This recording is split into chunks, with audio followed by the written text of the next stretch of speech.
Alors bonjour, le but de cette vidéo est de travailler avec la propriété des vecteurs, l'addition des vecteurs et aussi la loi de Chasles. Je vais donc commencer immédiatement par la loi de Chasles qui consiste tout simplement, c'est une propriété qui fait en sorte que si on additionne deux vecteurs et que ces deux vecteurs-là sont bout à bout, eh bien la résultante, ça va être de l'origine du premier vecteur à l'extrémité du deuxième vecteur. Donc, dans l'exemple qu'on a ici, que j'ai placé vers le bas, alors si j'ai un vecteur qui s'appelle BA, que j'additionne avec le vecteur qui s'appelle AD, donc la résultante va débuter à l'origine du vecteur BA, donc au point B, et la résultante va aller jusqu'au bout, à l'extrémité du vecteur AD. Donc, c'est pour ça que la loi de Chasles, on peut la simplifier en disant que si j'ai une addition de vecteurs, puis que le vecteur est représenté non pas par une lettre minuscule, mais plutôt par un segment qui commence par une lettre majuscule et qui se termine par une lettre majuscule,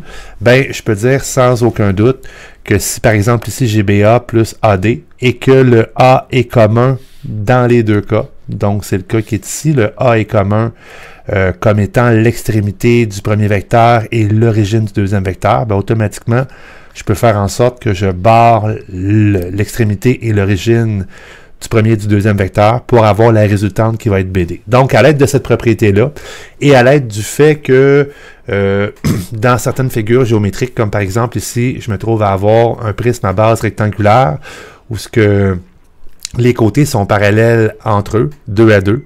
Donc, les bases sont parallèles, les côtés sont parallèles. Je vais pouvoir, dans le fond, travailler sur la propriété du fait que j'ai des vecteurs qui sont colinéaires. Donc, des vecteurs colinéaires, ce sont des vecteurs parallèles. Et des vecteurs aussi qui sont équivalents. Des vecteurs équivalents, ce sont des vecteurs identiques, donc qui sont à la fois parallèles, qui sont aussi de même sens, donc le sens est représenté par l'orientation, et qui ont la même norme, donc la norme c'est la grandeur du vecteur. Donc je vais faire 5 exemples pour illustrer un peu ce que je voulais dire, donc je vais barrer un peu ce que j'ai fait ici pour qu'on parte avec nos 5 exemples. Donc on prend toujours en considération la loi de Chasles.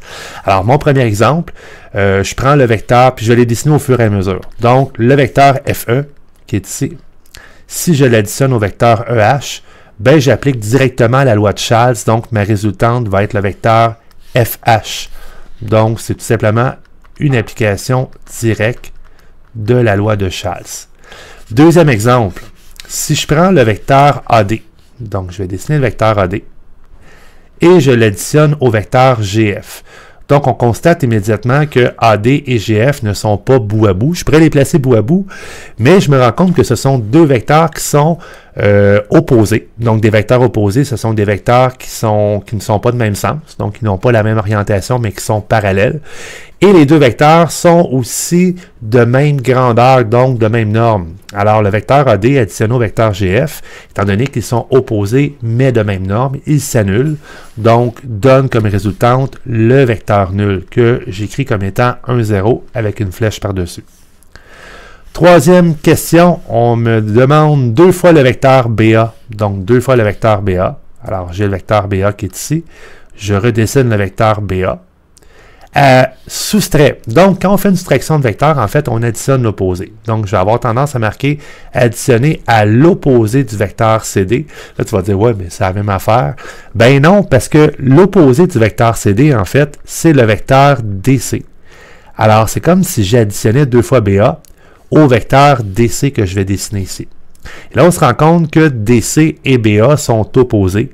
Alors, j'ai un vecteur DC qui élimine un vecteur BA. Alors, qu'est-ce qui me reste comme résultante? Ça me donne tout simplement le vecteur BA. Je peux avoir aussi une triple opération comme à la lettre D ici. Alors, ici, je me trouve à avoir le vecteur BC. Alors, j'ai le vecteur BC qui est ici. Additionné au vecteur FG. Donc, additionné à FG. Soustrait. Donc, on fait la même affaire que tantôt. Donc, additionné à l'opposé de EH, donc en fait, additionné au vecteur HE. Donc, le vecteur HE, c'est lui ici. Alors, là, j'ai 3 vecteurs qui sont colinéaires, donc qui sont parallèles, qui sont en plus, il y en a 2 là-dedans qui sont opposés. Alors, je peux tout de suite dire que HE et FG vont s'annuler. Alors, la réponse serait BC. On aurait pu aussi dire que la réponse, c'est FG. On aurait pu aussi dire que la réponse, c'est EH. Donc, dans le fond, si tu me réponds n'importe quel des vecteurs qui se trouvent être équivalents dans la série BC, AD, FG et EH, ben dans le fond, tu as la bonne réponse. Et finalement, pour la dernière addition, on a le vecteur BA. Donc, je vais juste faire un petit peu de ménage. Le vecteur BA qu'on additionne au vecteur FG. Donc, BA additionné à FG. Additionné aussi au vecteur nul. Donc, le vecteur nul, c'est comme faire 3 plus 0. Fait que ça donne quand même 3. Alors, si je fais le vecteur BA plus FG, ce que je peux faire, c'est que je peux aller trouver un vecteur qui est équivalent à FG et qui débute au sommet A. Comme ça, je vais pouvoir appliquer facilement ma loi de Chasles. Donc, je vais le faire visuellement. Je vais trouver un vecteur équivalent à FG qui commence à A. Ben, j'ai AD. Hein? Et là, je peux dire, ben oui, AD. FG et AD, c'est le même vecteur. Donc, je vais remplacer FG par AD. Et je peux appliquer directement ici la loi de Chasles. Donc, ôter le A et dire que ma résultante, c'est BD. Puis, j'aurais pu dire aussi que la résultante, ben, ça se trouve être FH, parce que FH est équivalent à BD. Donc, en espérant que cette petite vidéo t'a permis de comprendre l'addition de vecteurs à l'aide des propriétés, aussi à l'aide de la loi de Chasles. Sur ce, à une prochaine fois.